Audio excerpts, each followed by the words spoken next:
আল্লাহর নবীর গোটা জীবনের যুদ্ধ, জিহাদ এবং সমন্বিতি পর্যালোচনা করলে দেখা যায় যুদ্ধের প্রস্তুতি নেওয়ার পরেও, সকল কৌশল সম্পন্ন করার পরেও আল্লাহর নবী পরিপূর্ণভাবে আল্লাহর উপর তাওয়াক্কুল করেছেন। তার কারণ হলো যুদ্ধে বিজয় বা সাহায্য যার তরফ থেকে আসে, সবাই বলেন তিনি কে? এজন্য রব্বুল আলামিন কোরআনুল কারীমের 3 নম্বর সূরা সূরাতু আল ইমরানের 126 নম্বর আয়াতের শেষাংশে আল্লাহ তাআলা বললেন, ওয়ামান নাসরু ইল্লা মিন ইনদিল্লাহিল আজিজিল হাকীম। সাহায্য বা বিজয় একমাত্র মহাপরাক্রমশালী সর্বজ্ঞ মহাপ্রজ্ঞাময় আল্লাহর তরফ থেকে আসে।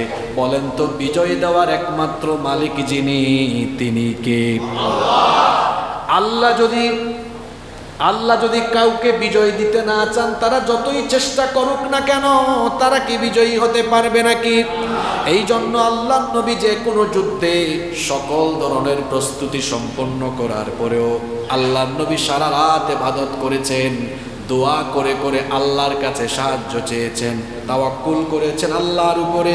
কারণ হলো সংখ্যায় যদি পরিমাণে কমও থাকে, অস্ত্র শস্ত্র যদি মুসলমানদের কাছে কমও থাকে, কিন্তু ঈমান যদি থাকে আর তাওয়াক্কুল যদি থাকে, তাহলে মুসলমানদেরকে যিনি বিজয় দিয়ে নেন তিনি কে? সংখ্যা দিয়েই শুধু বিজয়ী হওয়া যায় না, কারণ এমন কত যুদ্ধ বিগ্রহ পৃথিবীতে হয়েছে যেখানে সংখ্যায় কম যারা ছিল তারা সংখ্যা গরিষ্ঠের উপরে বিজয়ী হয়ে গিয়েছে। এজন্য রব্বুল আলামিন কোরআনে কারীমের 2 নম্বর সূরা সূরাতুল বাকারা এর 249 নম্বর আয়াতে বললেন, কাম মিন ফিআতিন কালিলাতিন ক্বালাবাত ফিআতান কাসীরাতাম বিইذনিল্লাহ ওয়াল্লাহু মা'আস সাবিরিন। আল্লাহ তাআলা বলছেন এমন বহু ঘটনা ঘটেছে যেখানে কম সংখ্যক বেশি সংখ্যকের উপরে আল্লাহর সাহায্যে বিজয়ী হয়েছে। কারণ হলো আল্লাহর সাহায্য যখন এসে যায়, সংখ্যা যদি কমও থাকে এদেরকে বিজয়ী তখন করে দেন কে? দেখেন বদরের যুদ্ধের কথা তো আপনারা জানেন, কাফিরদের সৈন্য সংখ্যা মুসলমানদের চাইতে কম না বেশি? কাফিরদের সৈন্য সংখ্যা বেশি, জনবল বেশি, অর্থবল বেশি, সৈন্যবল বেশি। তৎকালীন যুগে যুদ্ধের যে বাহন ছিল, ঘোড়া, উট, সব কিছু তাদের পরিমাণে বেশি, অস্ত্রও বেশি, সৈন্যও বেশি। আর মুসলমানরা সব দিক থেকে পিছিয়ে, সব দিক থেকে পরিমাণে তারা কম। আল্লাহ তাআলা সেই বদর যুদ্ধের কাহিনী কোরআনে কারীমে এভাবে চিত্রায়ন করেছেন। কোরআনে কারীমের 3 নম্বর সূরা আলে ইমরানের 123 নম্বর আয়াত থেকে আল্লাহ তাআলা বলছেন, ওয়ালাকাদ নাসারাকুমুল্লাহু বিবাদরিন ওয়া আনতুম আদিল্লাহ ফাত্তাকুল্লাহা লাআল্লাকুম তাশকুরুন। আর অবশ্যই বদরে আল্লাহ তোমাদেরকে সাহায্য করেছেন যখন তোমরা ছিলে হীনবল, যখন তোমরা ছিলে দুর্বল, অত্যন্ত দুর্বল এবং সংখ্যায় কম থাকা মুসলমানদেরকে নিয়ে বদরের ময়দানে যখন আল্লাহর নবী হাজির হয়েছেন, যুদ্ধের আগের রাতে সারাটা রাত আল্লাহর নবী ঘুমান নাই, কেঁদে কেঁদে আল্লাহর দরবারে ফরিয়াদ করেছেন আর বলেছেন, রব এই বদরের ময়দানে তোমার বান্দাদেরকে তুমি যদি বিজয় না দাও, এখানে যদি আমরা পরাজিত হয়ে যাই, তাহলে ইসলামের নাম নেওয়ার মতো কেউ আর অবশিষ্ট থাকবে না। দেখেন আল্লাহর নবী রণকৌশল, যুদ্ধ কৌশল, প্রস্তুতি সবকিছু সম্পন্ন করার পরেও আল্লাহর কাছে তিনি দোয়া করতেন, আল্লাহর উপর তাওয়াক্কুল করতেন। এখান থেকে আপনাদের জন্য শিক্ষা আছে। দেখেন বদরের ময়দানে আল্লাহর নবী এবং সাহাবীদের কাছে অস্ত্র কম, সৈন্য কম, সব কিছু কম থাকা সত্ত্বেও যখন ঈমান নিয়ে যখন আল্লাহর উপর তাওয়াক্কুল তাওয়াক্কুল করে দাঁড়িয়েছেন। আল্লাহ তখন তার নবীকে বললেন, নবী গো, আমার উপর তাওয়াক্কুল আছে যেহেতু টেনশন করেন কেন? আপনারা সংখ্যায় হলেন 313 জন, কিন্তু এই 313 জন যদি ঈমান নিয়ে দাঁড়াতে পারে, আমার উপর ভরসা করে সাহসী হয়ে যদি দাঁড়িয়ে যায়, যুদ্ধ তাদেরকে করা লাগবে না। আমার উপর তাওয়াক্কুল করলে আমি আল্লাহ আসমান থেকে ঝাঁকে ঝাঁকে ফেরেশতা পাঠায়া কাফিরদেরকে মোকাবেলা করে বদরের ময়দানে আপনাকে বিজয় দান করে দিব। আল্লাহর কাছ থেকে এই আশ্বাস পাওয়ার পরে আল্লাহর নবী তখন সাহাবীদেরকে ডেকে বলেছিলেন, কোরআনে কারিমে আল্লাহ এই ঘটনা এভাবে চিত্রায়িত করে দিলেন, ইয তাকুলু লিল মুমিনিনা আলাইয়াকফিয়াকুম আইয়ুমিদ্দাকুম রাব্বুকুম বিসালাতাতি আলাফিম মিনাল মালাইকাতি মুনসালিন। স্মরণ করুন যখন আপনি মুমিনদেরকে বলেছিলেন, তোমরা ভয় পাচ্ছ কেন? তোমাদের জন্য কি এটা যথেষ্ট নয় যে তোমরা যদি ঈমান নিয়ে তাওয়াক্কুল করে দাঁড়িয়ে যাও, তাহলে 3000 ফেরেশতা পাঠায়া আল্লাহ তোমাদেরকে বদরে সাহায্য করবেন? সুবহানাল্লাহ। শুধু সুবহানাল্লাহ পড়ে বাড়ি চলে গেলে আমাদেরকে হবে না, এখান থেকে সমন্বিতি শিখতে হবে আমাদেরকে। হয়তো আগামীর পৃথিবীতে মুসলমানরা, বাংলাদেশের মুসলমানরাও এই স্ট্র্যাটেজি, এই কৌশল তাদেরকে অবলম্বন করা লাগতে পারে। ইতিমধ্যে এই পরীক্ষা একবার দিয়েছেন আপনারা। এই যে গত বছর যখন ছাত্ররা রাস্তায় নেমেছিল, পুলিশ গুলি করেছে, কিন্তু এরা সাহস নিয়ে, এবং বেশিরভাগ মা বাবা দেখেছি বাচ্চাদেরকে আল্লাহর উপর ভরসা করে পাঠিয়ে দিয়েছে। সাহস নিয়ে তাওয়াক্কুল করে দাঁড়িয়ে গেলে বুলেট বোমাও এদেরকে রুখে দিতে পারে না। আল্লাহর নবীর সমন্বিতির প্রধান কৌশল ছিল সকল প্রস্তুতি নেওয়ার পরেও তাওয়াক্কুল করতেন কার উপরে? আচ্ছা, যার সাথে আল্লাহ থাকেন তাদের শক্তি কমে না বাড়ে? আল্লাহ যার সাথে আছেন তারা শক্তিশালী না দুর্বল? এজন্য যাদের অন্তরে ঈমান আছে তারা পৃথিবীর কোন জালেমের রক্তচক্ষুকে ভয় করে না, বুলেট বোমা ফাঁসির দড়িকেও তারা ভয় করে না। আমাদেরকে অনেকে অনেক সময় বলে যে এত বিরূপ পরিস্থিতিতে আপনারা কথা বলেন কেমনে? আমরা কথা বলি তার কারণ হলো, যেভাবে অনেক সময় মানুষ বুলেট প্রুফ গাড়ি ব্যবহার করে বুলেট থেকে বাঁচার জন্য একটা সাহস নিয়ে চলে, আমরাও তেমনি আমাদের দিলের ভেতরে ঈমান নিয়ে চলি। এই ঈমানের শক্তি এত বেশি, যদি এই ঈমানের উপর অবিচল থাকা যায়, পৃথিবীর কোন জালেমের সামনে আপনার মাথা তখন আর নত হবে না। আল্লাহ সেই জাতের ঈমান আমাদের সবাইকে দান করে দাও। কষ্ট হচ্ছে আপনাদের? তাহলে আল্লাহ নবীর প্রধান সমন্বিতি বা কৌশল ছিল, রণকৌশল ছিল, সকল প্রস্তুতি নেওয়ার পরেও তিনি তাওয়াক্কুল করতেন কার উপরে? আল্লাহর উপরে। নাম্বার 2 নম্বর, আল্লাহ নবীর সমন্বিতির দ্বিতীয় দিক ছিল তিনি সামরিক চুক্তি স্থাপনের মাধ্যমে রাষ্ট্রের নিরাপত্তা নিশ্চিত করেছেন। আপনারা জানেন আল্লাহ নবী মক্কা থেকে মদিনায় হিজরত করে যখন গেলেন, মদিনার রাষ্ট্রের গোড়াপত্তন করলেন।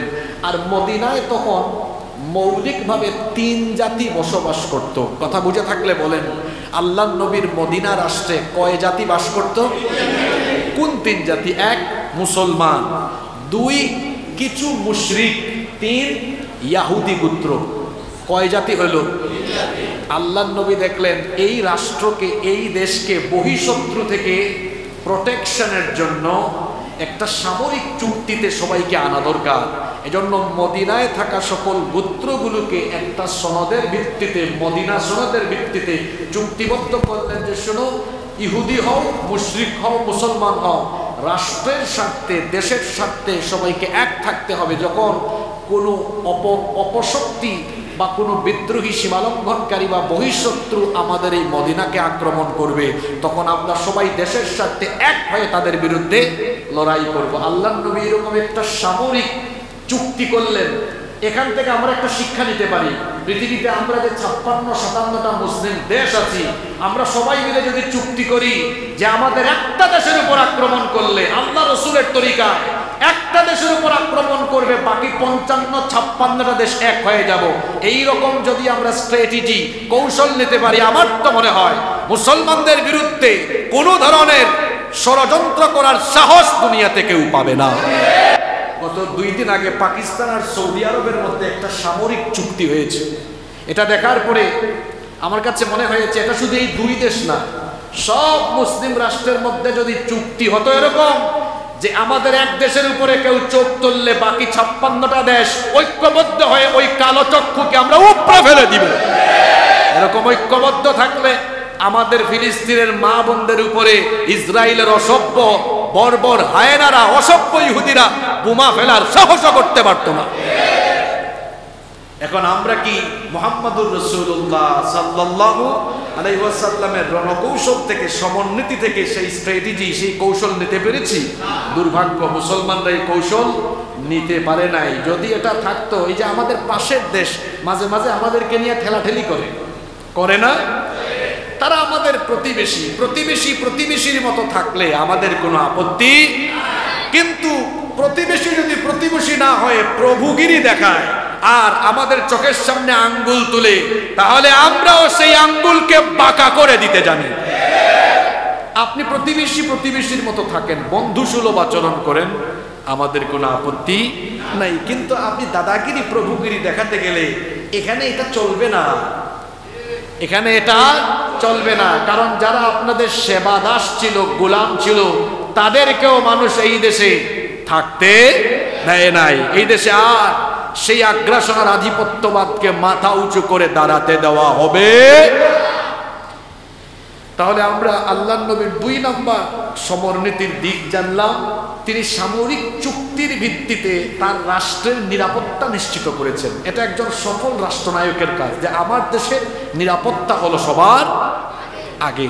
এখান থেকে বর্তমান বাংলাদেশে যারা রাজনীতি করেন তাদেরও এখন আমার কথায় আজকে অনেক বিষয় আসবে যা রাজনৈতিক, কারণ বিষয় দিয়ে বসছেন রাজনৈতিক। আমার দেশে যারা রাজনীতি করেন তারাও দেশের স্বার্থে কিন্তু সমন্বিতির ক্ষেত্রে, দেশের সার্বভৌমত্ব, দেশের স্বাধীনতার স্বার্থে ঐক্যবদ্ধ থাকতে হবে। কারণ দেশকে কখনো আরেক দেশের পণ্য বানাতে দেওয়া হবে। নাম্বার 3 নম্বর, আল্লাহ নবীর সমন্বিতির 3 নম্বর দিক ছিল, আল্লাহ নবীর জীবনের প্রতিটা যুদ্ধ ছিল প্রতিরক্ষামূলক। একটা যুদ্ধ আক্রমণাত্মক ছিল না। সুবহানাল্লাহ পড়বেন না? আমাদেরকে অনেকে বলে যে ইসলাম মানেই হলো জঙ্গিবাদ, ইসলামোফোবিয়া গোটা পৃথিবীতে এখন তৈরি করে দেওয়া হচ্ছে। বর্তমানে বাংলাদেশেও কিন্তু এক গোষ্ঠী তাদের নিজেদের রাজনৈতিক স্বার্থ হাসিলের জন্য এখন ইসলামোফোবিয়া তৈরি করতে চায়। ইসলামোফোবিয়া তৈরি করতে চায়। ইসলামকে তারা যেভাবে মানুষের সামনে তুলে ধরে, ইসলাম আসলে ওরকম নয়। আল্লাহ নবীর জীবনের যুদ্ধগুলো স্টাডি করেন, দেখবেন প্রতিটা যুদ্ধে নবীজি আগে আক্রমণ করেন নাই, আক্রান্ত হয়েছেন, তারপরে আক্রমণে গিয়েছেন। আমার নবীর যুদ্ধগুলো কেমন ছিল শুনেন, মনোযোগ দিয়ে শুনেন, একেবারে পাক্কা হিসাব নিকাশ দেই। আল্লাহ নবী মোট কয়টা যুদ্ধে অংশ নিয়েছেন? এই 27টা যুদ্ধে উভয় পক্ষে কয়জন মানুষ নিহত হয়েছে জানেন? প্রায় 400-র কাছাকাছি। 400-র কাছাকাছি। দেখেন যুদ্ধগুলো কেমন ছিল। আর এখন পৃথিবীতে যারা যুদ্ধ করে এরা তো আর আদর্শ প্রতিষ্ঠার যুদ্ধ করে না, এরা দখলদারিত্ব, সাম্রাজ্যবাদ প্রতিষ্ঠা আর দখলদারিত্বের যুদ্ধ করে। আর এরা এত অমানবিক, এত নিষ্ঠুর। আচ্ছা, প্রথম বিশ্বযুদ্ধে কত মানুষ নিহত হয়েছে? 10 মিলিয়ন। কত মিলিয়ন? 10 মিলিয়ন। দ্বিতীয় বিশ্বযুদ্ধে কত? 70 মিলিয়ন প্লাস।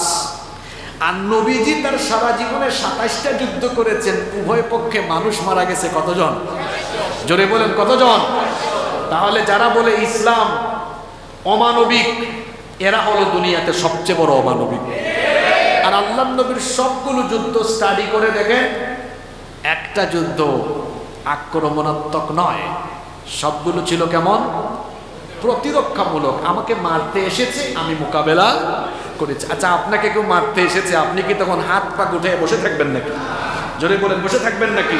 আমরা মুসলমানরা বড় সভ্য, আমরা কাউকে আগে আঘাত করি না, কিন্তু আমরা আক্রান্ত হলে কাউকে আমরা ছেড়ে দিতেও জানি না।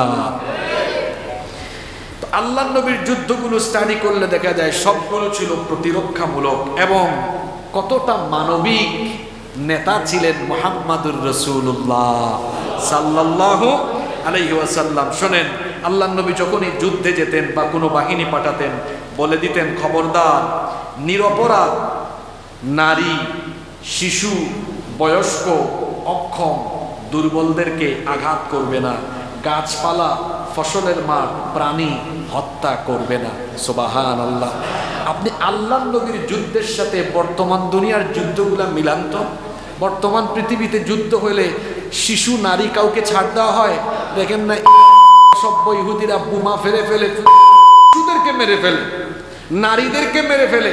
হাসপাতালে পর্যন্ত গত কয়েক মাস আগে এই অসভ্য হাসপাতালে বোমা ফেলেছে না?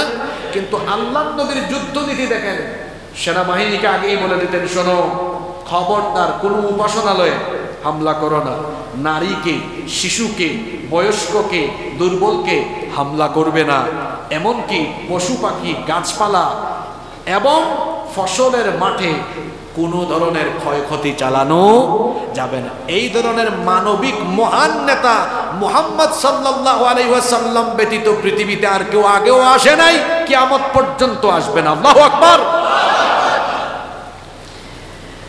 বুখারী শরীফে হাদিস এসেছে, عن ابن عمر رضي الله عنهما قال وجدت امرأة مقتولة في بعض مغازي رسول الله صلى الله عليه وسلم فأنكر ذلك فنهى رسول الله صلى الله عليه وسلم عن قتل النساء والصبيان।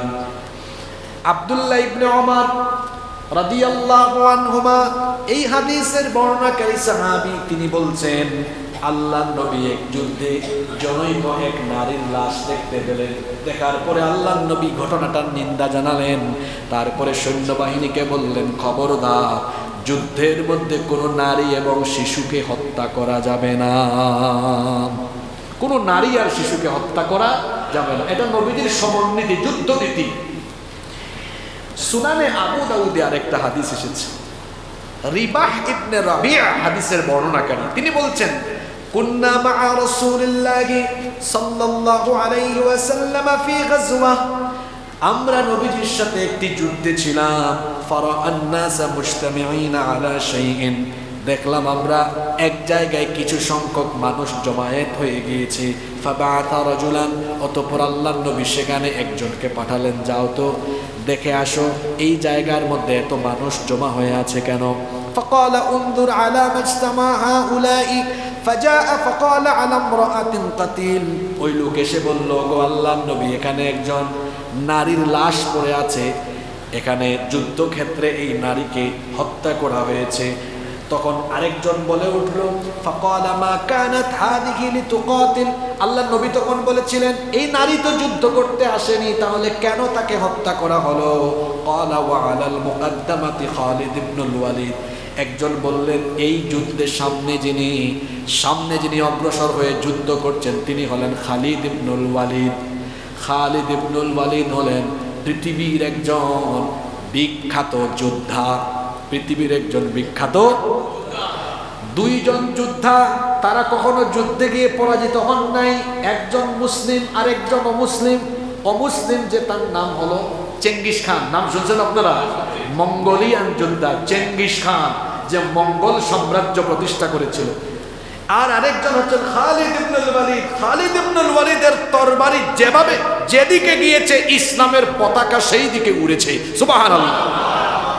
এই যুদ্ধে খালিদ ইবনুল ওয়ালিদ সামনে ছিলেন। আল্লাহ রাসূল একজনকে পাঠিয়ে বললেন, যাও খালিদকে বলো কোনো নারী আর শিশুকে যেন হত্যা না করে। আল্লাহু আকবার। আল্লাহ নবীর যুদ্ধনীতি, সমরনীতি এমন ছিল, কখনো কোনো নারী, শিশু, উপাসনালয়, দুর্বল, অক্ষম, গাছপালা, এরপরে ফসলের মাঠ, প্রাণী, এগুলোকে হত্যা করা হতো না। কয়টা বললাম? তিনটা। কয়টা বলেছি? পয়েন্টগুলো মনে রাখবেন। এক নাম্বার, আল্লাহর নবী সকল কৌশল নেওয়ার পরেও তাওয়াক্কুল করতেন কার উপরে? 2, সামরিক চুক্তির আওতায় সবাইকে নিয়ে এসেছেন রাষ্ট্রের নিরাপত্তার জন্য। আর 3 নম্বর হলো ন্যায্য যুদ্ধনীতি, যেখানে নারী, শিশু, ফসল কিংবা প্রাণীদেরকে হত্যা করতে নবীজি নিষেধ করে দিয়েছেন। 4 নম্বর, কূটনৈতিক প্রস্তুতি থাকতো আল্লাহ নবীর কূটনৈতিক কৌশল কেমন ছিল? কখনো কোনো যুদ্ধে যাওয়ার আগে গুপ্তচর গোয়েন্দা পাঠাতেন সংবাদ তালাশের জন্য। সুবহানাল্লাহ পড়বেন না? কি কৌশল! আগেই পাঠিয়ে দিতেন, যাও, একদলকে পাঠিয়ে দিতেন তথ্য সংগ্রহ করে নিয়ে আসো। ওই যে বদরের যুদ্ধের কাহিনী পড়বেন, কিভাবে এই যুদ্ধের ঘটনাটা শুরু হলো। মক্কা থেকে সিরিয়াগামী কুরাইশ একটা কাফেলা ছিল। এটা জানার পরে নবীজি একদলকে পাঠিয়েছেন। এরা যখন চলে গিয়েছে সিরিয়ায়, আরেক দল পাঠিয়েছেন যাতে এদের গতিবিধি অনুসরণ করে।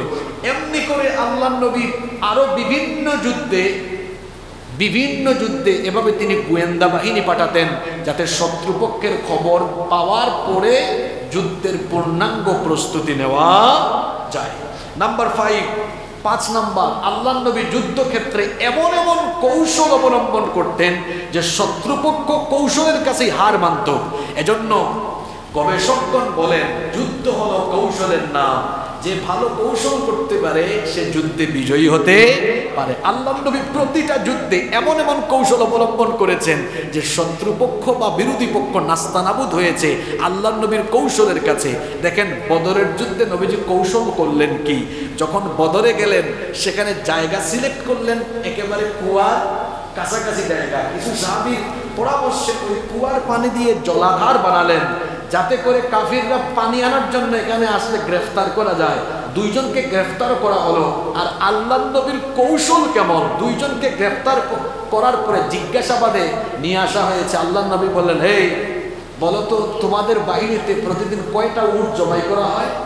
উত্তর দিয়েছে 100টা উট জবাই করা, 10টা উট জবাই করা, 100টা উট জবাই করা হয়। আল্লাহর নবী 100টা উট শুনেই বুঝে ফেলছেন, বুঝছি তাহলে এদের সংখ্যা হলো 10টা উট, তার মানে একটা উট খেতে পারে 100 জন। আল্লাহর নবী বুঝে ফেললেন যে 10টা উট মানে এদের সংখ্যা সর্বোচ্চ কত হতে পারে? 1000। কি কৌশল অবলম্বন করতেন! এমনি করে উহুদে কৌশল করেছেন। গিরিপথে 50 জন তীরন্দাজ রেখেছেন। উহুদে কিন্তু এই বিপর্যয়মূলক পরিবেশ এসেছিল। এই 50 জন তীরন্দাজ নবীজির কথা রাখেন নাই। নবীজি বলেছিলেন, যুদ্ধে যা হওয়ার হোক, এই গিরিপথ তোমরা ছেড়ে যাবে না। যুদ্ধে যখন প্রথমবার এই বিরোধী পক্ষকে নাস্তানাবুদ করে তাড়িয়ে দেওয়া হচ্ছে, তখন যুদ্ধলব্ধ সম্পদ অর্থাৎ গনিমত তালাশে তীরন্দাজরাও যখন এসেছে, তখন ওই খালিদ ইবনুল ওয়ালিদ গিরিপথ দিয়ে পেছন থেকে এসে আক্রমণ করেছে। এরপরে উহুদ যুদ্ধ পর্যালোচনা করে দেখা গিয়েছে আল্লাহর নবীর কৌশল, এই কৌশল সাহাবীরা এই কথাটা মানেন নাই বলেই কিন্তু এই বিপর্যয় নেমে এসেছিল। খন্দক যুদ্ধে নবীজি কি করেছেন? সালমান ফারিসি রাদিয়াল্লাহু আনহুর পরামর্শে পরিখা খনন করেছেন। 1 মাস ব্যাপী কাফেররা চেষ্টা করেছে মদিনায় ঢুকতে পারে নাই। অবশেষে নবীজির এই কৌশলের কাছে পরাজিত হয়ে তারা এখান থেকে নাস্তানাবুদ হয়ে গিয়েছে। সুবহানাল্লাহ। আল্লাহর নবী এরকম কৌশল অবলম্বন করতেন যুদ্ধের মধ্যে, যাতে বিরোধী পক্ষ কাবু হয়ে যায়। এরপরে দেখেন নাম্বার 6 নম্বর, আল্লাহর নবীর সমন্বিত ছিল এবং তিনি যে কোনো যুদ্ধের মধ্যে বাহিনীকে সুসংগঠিত এবং সুশৃঙ্খল করতেন। এটা একজন কমান্ডার, সেনাপতি বা রাষ্ট্রনায়কের অন্যতম গুণ। ছোট ছোট দলে সেনাবাহিনীকে ভাগ করে দিতেন কে যুদ্ধের পতাকা বহন করবে। বদর যুদ্ধে বললেন মুসআব বিন উমাইর, তুমি যুদ্ধের পতাকা বহন করবে। আনসার আর মুহাজির 2 গ্রুপকে ভাগ করে দিলেন। আর এক গ্রুপের পতাকা দিলেন আলী রাদিয়াল্লাহু আনহুর হাতে, আরেক গ্রুপের পতাকা দিলেন সাদ ইবনে মুআজ রাদিয়াল্লাহু আনহুর উপরে। এভাবে ছোট ছোট দলে ভাগ করে দিয়ে তিনি যুদ্ধের ময়দানে এমন একটা কৌশল অবলম্বন করতেন যে বিরোধী পক্ষ এই কৌশলের কাছেই হার মানত। সুবহানাল্লাহ। নাম্বার 7 নাম্বার, কষ্ট হচ্ছে আপনাদের? আল্লাহর নবীর সমন্বিতির 7 নাম্বার দিক ছিল তিনি যাদেরকে নিয়ে যুদ্ধে যেতেন সেই সাহাবীদের মনোবল দৃঢ় রাখার জন্য প্রেরণাদায়ক কথা বলতেন। এটা একজন লিডারের অন্যতম গুণ। লিডারশিপ থাকা লাগবে। আপনার সাথে যাদেরকে নিয়ে যাবেন মনোবল যেন ভেঙে না যায়। দেখেন বদরের যুদ্ধে 313 জন নিয়ে গিয়েছেন। আল্লাহর নবী এমন প্রেরণাদায়ক কথা বলেছেন যে সাহাবীরা খাবার দাবার রেখে দিয়ে তলোয়ার হাতে নিয়ে যুদ্ধে চলে গিয়েছেন। ওই হাদিসটা, এটা আপনারা অনেকেই জানেন, অনেকবার হয়তো শুনেছেন, মুসলিম শরীফের হাদিস। আল্লাহর নবী বদরের যুদ্ধে বড় পেরেশান হয়ে আছেন। আল্লাহর নবী চিন্তা করছেন, এমন এক ভয়াবহ যুদ্ধে আমরা অবতীর্ণ হয়েছি, এখানে যারা যুদ্ধে পরস্পর মুখামুখি, নিজেদের রক্ত সম্পর্কের মানুষ, ছেলে ইসলাম কবুল করেছে, বাবা ইসলাম কবুল করে নাই, তার মানে বাপ আর ছেলে মুখামুখি, ভাতিজা ইসলাম করেছে, চাচা ইসলাম কবুল করে নাই, তার মানে চাচা ভাতিজা মুখামুখি, এই রকম নিজেদের রক্ত সম্পর্কের লোকেরা পরস্পর মুখামুখি। আল্লাহর নবী পেরেশান হয়ে গেলেন, আল্লাহর নবী চিন্তায় পড়ে গেলেন। মনে মনে ভাবলেন, আজকে যদি বদরের ময়দানে আমার সাহাবীদের অন্তরে শাহাদাতের চেতনা, দ্বীনের চেতনা কাজ না করে, আর তার বিপরীতে যদি আত্মীয়তার রক্তের চেতনায় টান মারে, তাহলে পরাজয় ঘটে যাওয়ার সম্ভাবনা আছে না নাই? আল্লাহর নবীর পেরেশানি অবস্থা একজন সাহাবী বুঝতে পারলেন, মিকদাদ ইবনে আমর রাদিয়াল্লাহু আনহু। তিনি দাঁড়িয়ে গেলেন, দাঁড়িয়ে বললেন, ওগো আল্লাহর রাসূল, আপনি যে টেনশন করছেন সেটা আমরা বুঝতে পারছি, টেনশন করবেন না। ইমদিলিমা আরাকাল্লাহ ফানাহনু মাক। আল্লাহ আপনাকে যেদিকে আদেশ করেছেন সেই দিকে আমাদেরকে নিয়ে চলুন, আমরা আপনার সাথে আছি। আমরা আপনাকে কথা দিচ্ছি, ওয়াল্লাহি আল্লাহর কসম, লা নাকুলু লাকা কামা ক্বালাত বানু ইসরাঈল লিমূসা। বনি ইসরাঈলের লোকেরা মুসা নবীর সাথে যুদ্ধের মাঠে গিয়ে তারপরে তারা যেমন তাদের নবীর সাথে বেয়াদবি করেছিল, আমরা আপনার সাথে তেমন বেয়াদবি করব না। বনি ইসরাঈলের লোকেরা মুসা নবীর সাথে যুদ্ধের ময়দানে গিয়ে বলেছিল, মুসা ইযহাব আনতা ওয়া রাব্বুকা ফাকাতিলা ইন্না হাহুনা কাঈদুন। মুসা, এখন তুমি আর তোমার আল্লাহ দুইজনে মিলে শত্রুদের সাথে লড়াই করো, আর আমরা এখানে বসে বসে দৃশ্যটা দেখি। মিকদাদ বিন আমর রাদিয়াল্লাহু আনহু বললেন, আমরা এরকম আপনার সাথে আচরণ করব না, বরং আমরা আপনাকে ঘোষণা দিচ্ছি, কথা দিচ্ছি, আমরা বলছি, ইযহাব আনতা ওয়া রাব্বুকা ফাকাতিলা ইন্না মাআকুমা মুকাতিলুন। আমরা আপনাকে বলছি, আল্লাহ যেদিকে আদেশ করেছেন সেখানেই নিয়ে চলুন। যতক্ষণ আমাদের দেখে প্রাণ থাকবে ততক্ষণ আমরা আল্লাহ আর তার রাসূলের জন্য লড়াই চালিয়ে যাব। আল্লাহর নবী কথা শুনে বড় খুশি হয়ে গেলেন।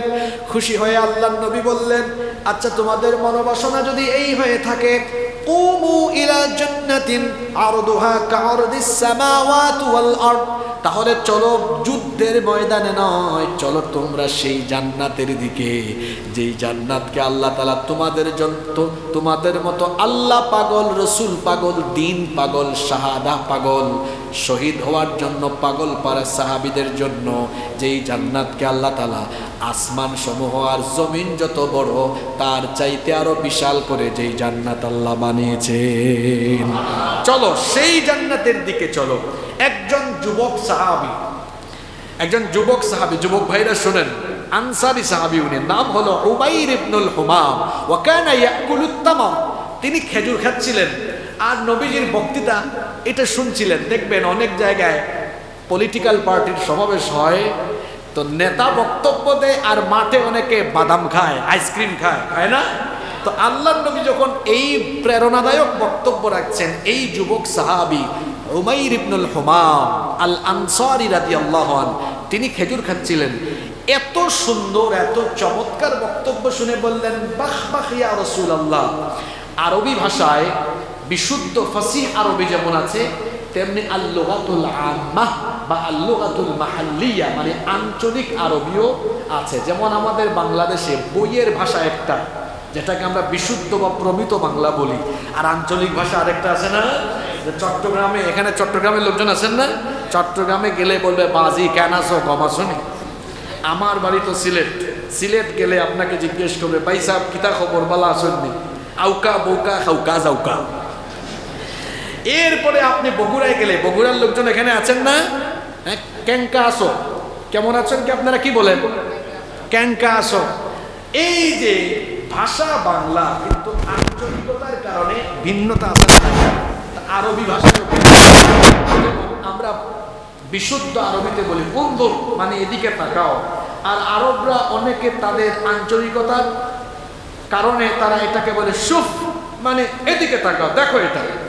এইভাবে ওই সাহাবী আঞ্চলিক ভাষায় তখন নবীজির বক্তব্য শুনে বললেন, বাহ বাহ, এটা হচ্ছে আঞ্চলিক ভাষা। এটার বিশুদ্ধ আরবি হলো মা আহসানাহু ওয়া মা আযমাহু, মানে কত সুন্দর, কত চমৎকার কথা আপনি বলেছেন হে রাসূল। আল্লাহু আকবার। আপনি বলেছেন আমরা বদরের মাঠে নয়, আমরা জান্নাতের দিকে যাচ্ছি। তার মানে কি এই যে এখানে শহীদ হয়ে গেলে আসমান আর জমিনের চাইতে আরো বড় জান্নাত আল্লাহ আমাদেরকে দিবেন? আল্লাহর নবী নাম বলেন নাই। নাম মানে হ্যাঁ, আর বালা মানে অবশ্যই। আল্লাহর নবী বললেন বালা, অবশ্যই। তখন ওই সাহাবী বললেন, লা ইন আনা হুইয়িতু আন আকুলা তামারাতি হাদিহি ইন্নাহা লাহায়াতুন তাওয়িলা। আপনার জবান থেকে এত সুন্দর, এত চমৎকার প্রেরণাদায়ক কথা শোনার পরে আমি খেজুর খেয়ে খেয়ে সময় নষ্ট করলে জান্নাতে যেতে তো আমার লেট হয়ে যাবে। খেজুরের প্যাকেট ছুঁড়ে ফেলে দিয়ে তরবারি হাতে নিয়ে শত্রুদের বিরুদ্ধে লড়াই করতে করতে অনেক কাফেরকে জাহান্নামে পাঠিয়ে তিনিও শাহাদাতের অমীয় সুধা পান করলেন। সুবহানাল্লাহ। এটা আল্লাহর নবীর যুদ্ধ কৌশল সমন্বিত। যুদ্ধের মাঠে সাহাবীদেরকে যিনি উজ্জীবিত রাখতেন, লিডার সে নিজেই যদি মনমরা হয়ে যায়, তো কর্মী যারা আছে তারাও তো মনমরা হয়ে যাবে। লিডার সে যদি নিজেই যুদ্ধের মাঠ থেকে পালিয়ে যায়, কর্মীরাও পালিয়ে যাবে। আর লিডার যদি শত জুলুম নির্যাতনের পরেও টিকে থাকে, কর্মীরা জেল জুলুম খাটার পরেও তারাও ময়দানে টিকে থাকে। আর যেখানে দলের প্রধানই নিজে পালায়, সেখানে দেখবেন বাকিরাও। আল্লাহর নবী নিজেই প্রেরণা দিয়েছেন, নিজে উজ্জীবিত থেকেছেন, সাহাবীরা উজ্জীবিত থেকেছেন। এজন্য সাহাবীরা যুদ্ধের ময়দানে জীবন দিয়েছেন, রক্ত দিয়েছেন, শাহাদাতের নজরানা পেশ করেছেন। সুবহানাল্লাহ। 7টা বললাম। নাম্বার 8 নম্বর, আল্লাহর নবীর যুদ্ধের বা রণকৌশল সমন্বিতের 8 নম্বর দিক ছিল শত্রুর সাথে চুক্তি রক্ষা। কখনো কখনো যুদ্ধ না করে এমন এমন সন্ধি করেছেন যেটা দ্বীনের জন্য, ইসলামের জন্য ভালো, কিন্তু ওই টাইমে যুদ্ধ করলে হারিয়ে দেওয়া যাবে। যেমন হুদাইবিয়ার সন্ধি। ওই সময় 1400 সাহাবী নিয়ে নবীজি গিয়েছেন ওমরা পালনে, তারা দিয়েছে বাধা, হয়েছে সন্ধি। সাহাবীদের মন খারাপ, নবীজি বলেছেন মন খারাপ করো না, কারণ এই হুদাইবিয়ার সন্ধিকে তো আল্লাহ কোরআনে কি বলেছেন, ইন্না ফাতাহনাকা ফাতহান মুবিনা, প্রকাশ্য সুস্পষ্ট বিজয়। ঠিকই দেখা গিয়েছে এই সন্ধির ফলে কয়েক বছরে ইসলাম আর মুসলিম উম্মাহ এত শক্তিশালী হয়েছে, কয়েক বছরের মাথায় মক্কা বিজয় হয়েছে। সুবহানাল্লাহ। নাম্বার 9, আল্লাহর নবীর যুদ্ধ বা সমন্বিতির 9 নম্বর দিক ছিল মানবিকতা। যুদ্ধ জয় করার পরে আল্লাহর নবী এমন হয়েছে মানবিকতার নজির পেশ করেছেন। এটা তো সেই মক্কা, সেই মক্কা যেই মক্কার লোকেরা আল্লাহর নবীকে দূর দূর করে তাড়িয়ে দিয়েছে। মক্কা বিজয়ে আল্লাহর নবী যখন রক্তপাতহীন একটা বিজয় করলেন, মক্কা বিজয়ের পরে চাইলে তিনি সবাইকে কচুকাটা করতে পারতেন কি পারতেন না, কিন্তু তিনি কি কচুকাটা করেছেন? তিনি আল্লাহর ওয়াস্তে সবাইকে মাফ করে দিয়েছেন। সুবহানাল্লাহ। তিনি ছিলেন একজন মানবিক মহান নেতা, মানবিকতার দৃষ্টান্ত এভাবে তিনি পেশ করেছেন। নাম্বার 10, আল্লাহর নবীর 10 নম্বর সমন্বিতির 10 নম্বর দিক হলো শহীদদেরকে সম্মান দিয়েছেন। শহীদদের দাফন কাফন নিজে করেছেন, এমনকি শহীদদের পরিবারের দায়িত্ব নিয়েছেন। এই পয়েন্টটা ভালো করে শুনুন। কয়টা কথা বলেছি এখানে? 3টা। শহীদদেরকে সম্মান দিয়েছেন। ওই যে একটু আগে উমাইর ইবনুল হুমামের কথা বললাম, আল্লাহর নবী বললেন ইন্তেকালের পরে, তার শাহাদাতের পরে সব সাহাবীকে ডেকে এনে বললেন, শোনো, তোমাদের সবাইকে সাক্ষী রাখলাম, ইন্নাহু মিন আহলিহা, যে জান্নাতে যাওয়ার জন্য সে খেজুরি খায় নাই, ফেলে দিয়েছে হাত থেকে, আমি সাক্ষ্য দিচ্ছি অবশ্যই অবশ্যই সে ওই জান্নাতের উত্তরাধিকারী হবে। সুবহানাল্লাহ। শহীদদেরকে সম্মান দিয়েছেন। এরপরে আল্লাহ নবী দ্বিতীয়ত শহীদ, অনেক শহীদদের দাফন কাফন নিজে করেছেন তিনি। 3 নম্বর, পরিবারের দায়িত্ব নিয়েছেন। এই যে বাংলাদেশে গত বছরে এই দেশটাকে জুলুম মুক্ত করার জন্য হাজার হাজার ছাত্র জনতা নেমে এসেছে। অনেকে এখনো পঙ্গু চিকিৎসায় আছে, অনেকে জীবন বিলিয়ে দিয়েছে। আহারে, আপনারা কে কি বলবেন আমি জানি না, 1 বছরের উপরে হয়ে গিয়েছে, সময় তো 1 বছরের বেশি চলে গিয়েছে। যারা এদের উপর এত নির্যাতন করলো, এখনো কিন্তু কোনো খুনির দৃষ্টান্তমূলক শাস্তি আমরা চোখের সামনে দেখি নাই। বরং আমি এখানে কোনো দলের কথা বলছি না, সবাইকে একসাথে করে সব দলকে বলতেছি, এরা তো এমন ছিল, এরা ঘর থেকে বেরোতে পারতো না। মিছিল তো দূরের কথা, আত্মগোপনে ছিল। যারু চিল্লায় সিন্নি খাইলো তাদেরই চিহ্ন না। এখন যাদের রক্ত আর ত্যাগের বিনিময়ে হাঁটতে পারে, মিছিলে যাইতে পারে, টকশোতে বসে বড় বড় কথা বলতে পারে, এখন দেখা যায় ওদের কথা ভুলে গিয়েছে। সুযোগ পাইলে নির্বাচন, সুযোগ পাইলে নির্বাচন। বরং বলা উচিত ছিল, হ্যাঁ নির্বাচন হবে, কিন্তু নির্বাচনের আগে প্রত্যেক খুনিকে ফাঁসির কাস্তে ঝুলিয়ে দিতে হবে। নিমুখ হারাম, নিমুখ হারাম, নিমুখ হারাম। যাদের রক্তের কারণে টকশোতে যায়, কথা বলতে পারে, সমাবেশে যায়, কথা বলতে পারে, যাদের রক্তের বিনিময়ে স্বাধীনভাবে চলতে পারে, তাদের রক্তের সাথে গাদ্দারি করেছে। হ্যাঁ, আপনি নির্বাচনের কথা বলেন, কোনো অসুবিধা, কিন্তু বলা উচিত ছিল, হ্যাঁ দ্রুত বিচার করে নির্বাচনের আগেই সবগুলা খুনের বিচার করতে হবে। আল্লাহর নবী শহীদদেরকে সম্মান দিতেন, তাদের দায়িত্ব নিতেন, এটা তার সমরনীতি। আমি আল্লাহর নবীর সমরনীতির মৌলিক 10টা বিষয় আপনাদের সামনে তুলে ধরেছি। কয়টা বিষয়? আমি তো বিস্তারিত অনেকক্ষণ বললাম, এখন শুধু পয়েন্ট আপনাদের সামনে আবারও তুলে ধরি। 1, তাওয়াক্কুল করতেন কার উপরে? 2, নিরাপত্তার জন্য সামরিক চুক্তি করেছেন। 3, যুদ্ধে নারী, শিশু, গাছপালা, ফসলের মাঠ, এমনকি পশু পাখি হত্যা করতে নিষেধ করেছেন। 4, যুদ্ধের আগে গোয়েন্দা বাহিনী পাঠিয়ে দিয়েছেন। 5, অপ্রত্যাশিত এমন এমন কৌশল করেছেন যে বিরোধী পক্ষ কাবু হয়ে গিয়েছে। 6, সংগঠন, সবাইকে সুসংগঠিত এবং শৃঙ্খলাবদ্ধ করে ছোট ছোট বাহিনী ভাগ করে দিতেন। তারপরে 7 নম্বর, মনোবল এবং প্রেরণাদায়ক কথা বলে সাহাবীদেরকে উজ্জীবিত করতেন।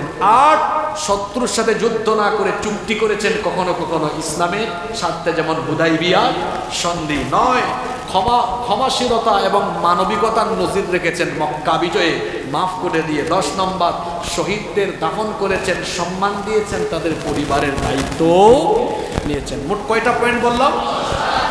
মুহাম্মদ সাল্লাল্লাহু আলাইহি সাল্লাম কিভাবে একটি রাষ্ট্র গঠন করেছেন। প্রথম কথা বলে রাখি, শুধুমাত্র মানুষকে আল্লাহ আল্লাহ জিকির করানো আর নামাজ রোজা আদায় করানো, মানুষের আধ্যাত্মিক পরিশুদ্ধির জন্যই তিনি আসেন নাই, বরং আধ্যাত্মিক পরিশুদ্ধি মানুষকে আল্লাহ আল্লাহ জিকির করানোর পাশাপাশি ওই আল্লাহর আইনকে রাষ্ট্রের সর্বোচ্চ জায়গায় প্রতিষ্ঠা করবার জন্য আল্লাহ তাকে পাঠিয়েছেন। রব্বুল আলামিন কোরআনে কারীমে জন্য সূরা সাফের মধ্যে বলেছেন, যারা পারেন আমার সাথে পড়েন, হুয়াল্লাযী আরসালা রাসূলাহু বিল হুদা ওয়া দীনিল হক লিইয়ুযহিরাহু আলাদ দীনি কুল্লিহি ওয়ালাউ কারিহাল মুশরিকুন। তিনি হচ্ছেন সেই সুমহান সত্তা যিনি তার রাসূলকে হেদায়াত আর দ্বীনে হক সহকারে পাঠিয়েছেন। কেন? লিইয়ুযহিরাহু আলাদ দীনি কুল্লিহি, সকল মত পথ আদর্শের উপরে তিনি যেন ইসলামকে, আল্লাহর দ্বীনকে বিজয়ী হিসাবে প্রতিষ্ঠা করতে পারেন। আল্লাহু আকবার। ইসলাম এসেছে ড্রাইভিং সিটে থাকার জন্য, আর এই দেশে আবুল কালাম আব্দুল সালাম নামধারী অনেক লোকেরা ইসলামকে ড্রাইভিং সিটে রাখতে চায় না, তারা ইসলামকে প্যাসেঞ্জারের সিটে রাখতে চায়। আমি একটু উপমা দিয়ে বললাম আর কি। একটা গাড়ি চালায় কে? ড্রাইভার। একটা দেশ চালায় সরকার, ইসলাম এসেছে, আল্লাহর আইন দেওয়া হয়েছে, এগুলো ড্রাইভিং সিটে অর্থাৎ পার্লামেন্টে, বঙ্গভবনে, সেক্রেটারিয়েটে থাকবে। আর কিছু লোকেরা আল্লাহর আইনকে মসজিদে আর মাদ্রাসার কিংবা মসজিদের মেহরাবে রেখে তাদের নেতা নেত্রীর আদর্শকে সেখানে ঢুকাতে চায়। আল্লাহর দ্বীন এসেছে শুধু মসজিদে থাকার জন্য নয়, আল্লাহর আইন এসেছে রাষ্ট্রের সর্বোচ্চ জায়গায় থাকার জন্য। এজন্য আল্লাহর নবী মুহাম্মদুর রাসূলুল্লাহ সাল্লাল্লাহু আলাইহি ওয়াসাল্লাম আল্লাহর দ্বীনকে, কোরআনকে মসজিদেও রেখেছেন, আবার রাষ্ট্র পরিচালনার জায়গায়ও রেখেছেন। এখন অনেকে বলে আমরা শরিয়া আইনে বিশ্বাস করি না, শরিয়া আইনে বিশ্বাস করি না। এই কথা যে বলবে তার ঈমান চলে গেছে, তাকে তওবা করে নতুন করে আবার মুসলমান হতে হবে। শরিয়া আইন কার আইন? জোরে বলেন কার আইন? ওয়া মান লাম ইয়াহকুম বিমা আনজালাল্লাহু ফাউলাইকা হুমুল কাফিরুন ওয়া মান লাম ইয়াহকুম বিমা আনজালাল্লাহু ফাউলাইকা হুমুল ফাসিকুন ওয়া মান লাম ইয়াহকুম বিমা আনজালাল্লাহু ফাউলাইকা হুমুল যালিমুন। আল্লাহ এদেরকে তিন ভাষায় সম্বোধন করেছেন, তিনটা ভাষায়। আল্লাহ বলেছেন এরা কাফির, আল্লাহ বলেছেন এরা জালিম, আল্লাহ বলেছেন এরা ফাসিক। এটা আমার কথা না, আল্লাহর কথা। যারা আল্লাহর আইনে বিশ্বাস করে না, যারা আল্লাহর আইনে বিশ্বাস করে না, আল্লাহ বলেছেন এরা কাফির, এরা ফাসিক, এরা। কথা কি বেশি করা হয়ে গেছে? কথা তো আমার না, কথা এটা কার? আল্লাহর কথা। আমার নবী রাষ্ট্র চালিয়েছেন 10 বছর। কত বছর? তো যে ব্যক্তি বলে ইসলামে রাজনীতি নাই, এটা কি কোনো যুক্তির কথা হইল? তো আল্লাহ নবী 10 বছর রাষ্ট্র চালালেন কেমনে? 10 বছর রাষ্ট্র পরিচালনা করেছেন কার আইনে? জোরে বলেন কার আইনে? আল্লাহর আইনে। আর আল্লাহ নবী মদিনা রাষ্ট্র গঠন করেছেন কিভাবে দেখেন। আল্লাহ নবী সেই রাষ্ট্র কাঠামোর 12টি গুরুত্বপূর্ণ দিক আপনাদের সামনে আমি তুলে ধরি। কয়টা? এক, সর্বপ্রথম তিনি, আচ্ছা এই 12টা বলার আগে আরো 3টা বিষয় আছে, কারণ এই রাষ্ট্র গঠনের জন্য কিন্তু তিনি 13 বছর আগে পরিকল্পনা ভিত্তিক কাজ করেছেন। কোথায়? মক্কায়। আর রাষ্ট্র গঠন করেছেন গিয়ে কোথায়? মদিনায়। কিন্তু এর আগে মক্কায় ছিলেন কত বছর? জোরে বলেন কত বছর? এই পয়েন্টগুলো কিন্তু মুখস্থ, ও আপনাদের তো কুইজও আছে, এগুলো জিজ্ঞেস করবেন যে কারা এগুলা মুখস্থ করছে। আল্লাহ নবী মক্কায় 3টা কাজ করেছেন রাষ্ট্র গঠনের লক্ষ্যে। মক্কায় কয়টা কাজ করেছেন? 3টা কাজ করেছেন। কোন 3টা কাজ? এক, আপনারা স্লোগান দেন না, আল কোরআনের আলো ঘরে ঘরে। ভুল ফর্মুলায় আছেন আপনারা। আল্লাহ নবীর ফর্মুলা ছিল আল কোরআনের আলো মানুষের হৃদয়ে হৃদয়ে জালো। এটা ছিল প্রথম ফর্মুলা। মক্কায় আল্লাহ নবী প্রথম যে কাজ করেছেন, আগে মানুষ তৈরি করেছেন। কি তৈরি করেছেন? কিভাবে তৈরি করেছেন? তাওহীদের ভিত্তিতে।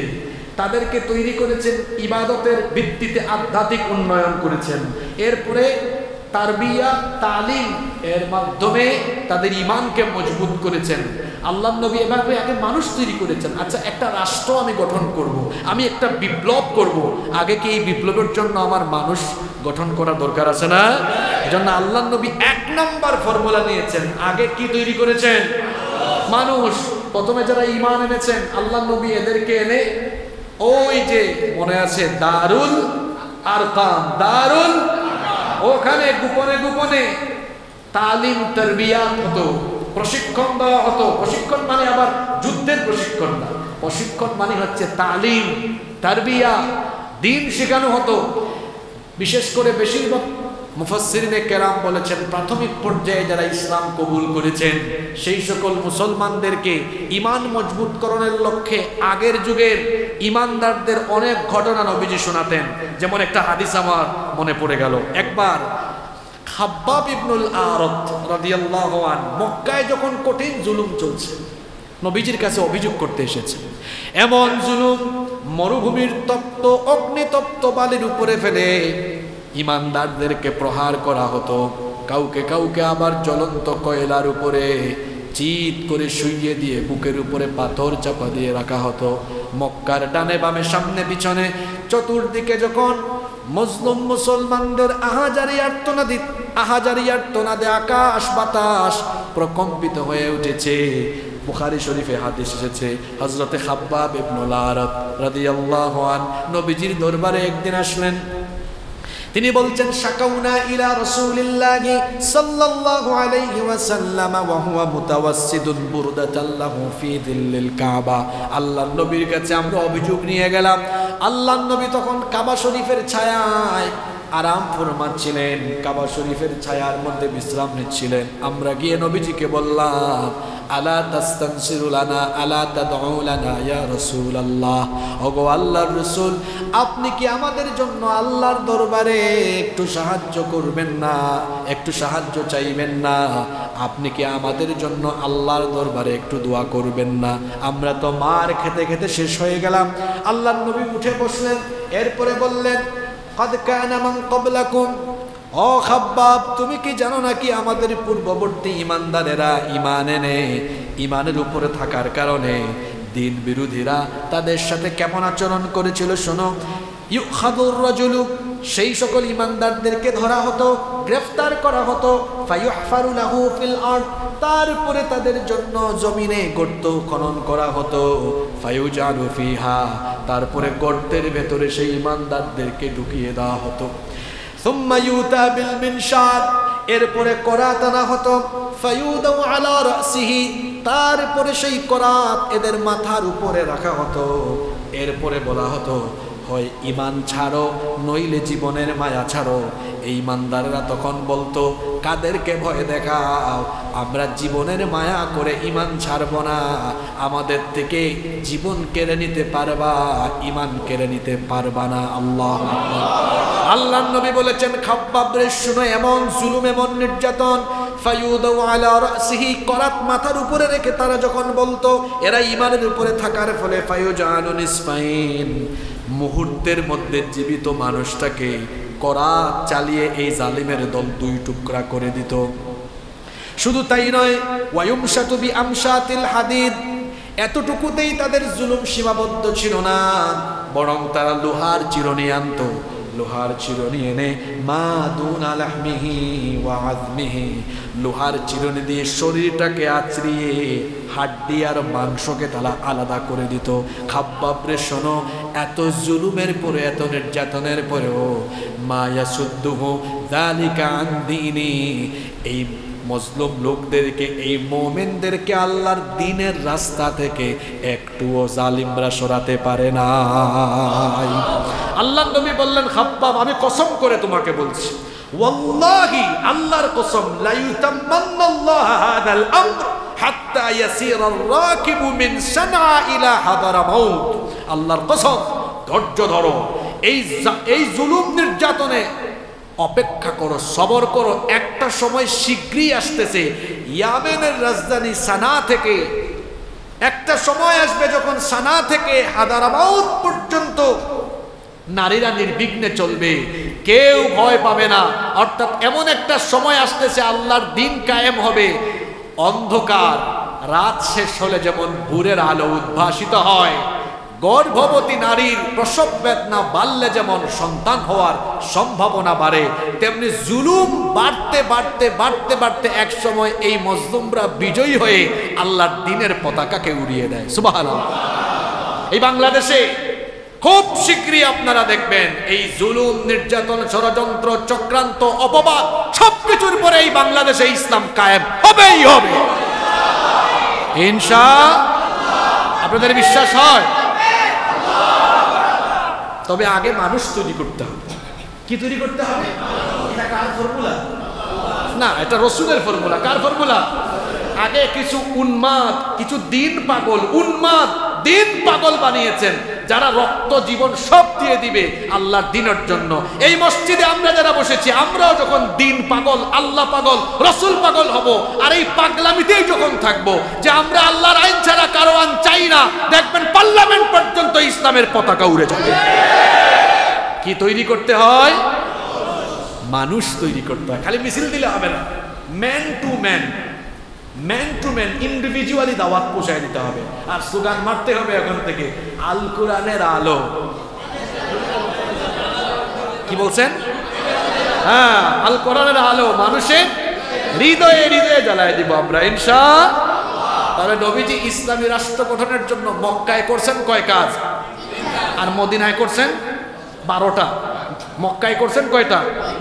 মক্কায় 1 নম্বরে কি করেছেন? মানুষ তৈরি করেছেন। 2 নম্বরে মুসলিম কমিউনিটিকে একটা ভ্রাতৃত্বের বন্ধনে নিয়ে আসছেন, যে শোনো, জাহিলি যুগে তো এক গোষ্ঠী আরেক গোষ্ঠীর সাথে মারামারি করতাম, এরা রক্তপাত করত, মানে গোত্রভিত্তিক মারামারি। ধরেন আমি আর আপনি এক বংশের, আপনার গায়ে হাত দিলে কে মারছে মারো, এই সব কিছু ভুলে যাও। এখন এমন হবে যে ইনি এক বংশের, ইনি এক বংশের, 2 বংশের শত্রুতা আছে, কিন্তু উনারও ইমান আছে, উনারও ইমান আছে, শত্রুতা নাই, 2 জন ভাই ভাই হয়ে যাও। সুবহানাল্লাহ। আল্লাহর নবী ঐক্যের একটা মজবুত বন্ধন তৈরি করে দিলেন। আমি বলছিলাম না আজকের আলোচনায় বর্তমান যুগের প্রয়োজনীয় কথা আসবে। ইসলাম কায়েম করতে চান, হুজুরদেরকে আগে ঐক্যবদ্ধ হতে হবে। কি হতে হবে? এটা নবীজির ফর্মুলা। 1 নম্বর মানুষ তৈরি করেছেন। এখন আমরা যদি মানুষ তৈরি করার পরে নিজেরা ঐক্যবদ্ধ না থাকি, তাহলে কি হবে? না, মুসলমানরা যেখানে যায় সেখানে তারা মসজিদ বানায়। কি বানায়? মসজিদ বানায়। আল্লাহর নবী মদিনায় ঢুকেই বানালেন কি? হ্যাঁ, আল্লাহর নবীর মসজিদ আর আমাদের মসজিদের পার্থক্য কি? পার্থক্য হলো আমাদের মসজিদে কোনো রকমে নামাজ শেষ তালা লাগাই দাও, আর আল্লাহর নবীর মসজিদ 24 ঘন্টা খোলা, আহলুস সুফফা থাকতেন। সেখানে শুধু নামাজই হতো না, নামাজের বাইরে সেখানে তিলাওয়াত হতো, হালাকা হতো, সেখানে দার্স হতো, এমনকি বিয়ে শাদীর অনুষ্ঠানও। এখন আমাদের বিয়ে শাদী মসজিদ থেকে আউট হয়ে গিয়েছে কনভেনশন সেন্টার আর বিভিন্ন এটা কি জানি বলে ক্লাবে গিয়েছে। যাওয়ার কারণে কি হয়েছে? সব অসভ্য কালচার ঢুকে গিয়েছে। আল্লাহর নবীর মসজিদে সালিশ হতো, বিচার হতো, আর আমাদের মসজিদে এখন অবস্থা এমন, হায় রে কমিটি, হায় রে কমিটি, হায় রে কমিটি। মসজিদের টয়লেট পর্যন্ত তালা দিয়া রাখে, যেন তার বাপ দাদার সম্পদ। বাংলাদেশে কোথাও সফর করবেন, আপনার একটু হাজতে যাওয়া দরকার, প্রস্তাব করা দরকার, একটু মসজিদ পেলে দাঁড়াবেন, দেখবেন চাবি মুতওয়াল্লির কাছে, সেক্রেটারির কাছে। হায় হায় হায়, এরকম আছে না নাই? কেন ভাই এটা কেন করেন? হ্যাঁ, মসজিদ ভিত্তিক এলাকা গড়ে তুলতে হবে। এই যে আপনি সৌদি আরব বা আরব দেশগুলোতে যাবেন, দেখবেন তারা মসজিদের সামনে হাদিকা বাগান করেছে। আপনারা অনেকে সফর করেন না?